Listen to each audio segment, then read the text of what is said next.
Hi, I'm Bill McLaughlin, Editor-in-Chief. Welcome to the last Frontline Friday of 2019. After this, we're going to take a little break and we will rejoin you in January with all new stories. In the meantime, on Monday, you're going to be getting our retail planning guide, which will look at how the industry performed. Furniture industry hit $114 billion in 2019. So all of those who say that the industry is struggling just have to look at the numbers. It continues to grow.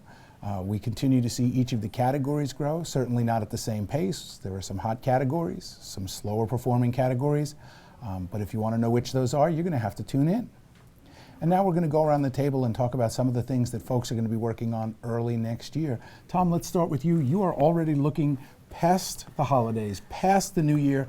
You're already into January 6th. Yes, I am, Bill, and it's a story after I've been talking with the staff actually for several weeks now, but it's been tough trying to line up sources for this story because there's not a whole lot of sources in Vanity Sinks, but those that are facing duties on the category out of China, both anti-dumping and countervailing duties. So we got to hear back from some folks like Wayfair, for example, Coast to Coast, Hooker Furniture, and Vanguard, actually, which has a domestic kind of custom program, but they import their cabinets. So what's significant about this, as with tariffs, we've found that people have already shifted their sourcing to Vietnam in the category because these preliminary duties, both in the countervailing and anti-dumping side of this debate, look to be upwards of most are in the 28 to 39% range, which effectively puts you out of business in the category, all the way up to the all-China rate of 262%. Definitely a category killer out of China. So we're seeing a lot of this stuff has moved to Vietnam, Indonesia even. So we're going to kind of keep our eye on that. So with that move to Vietnam, it's one more category that's in Vietnam. Extra trucks on the road, extra demand for containers, Yes. Extra demand at the ports. It's going to be a challenging year, it looks like, in 2020 for folks who are trying to get some goods out of Vietnam. It will, for sure. Well, one of the things that we've talked about for next year is that 2020 is shaping up to be the year of technology.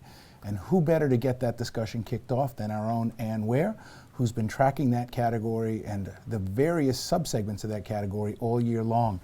Ann, tell us a little bit about what's going on in technology and what you're going to be reporting on early in the year. I have a special report that I'm working on for the January 6th issue, and I reached out to technology companies across a broad range, e-commerce, website, digital marketing, 3D visualization, just to ask them what they think is coming, for during the next year and what retailers should be doing to get ahead of that. And I had some great answers. The seamless, holistic retail that we've been talking about, what to do with your website, to make it appealing to people who are searching online as well as in store. Data, of course, how to centrally integrate all of your data so that consumers can see your inventory levels and current pricing.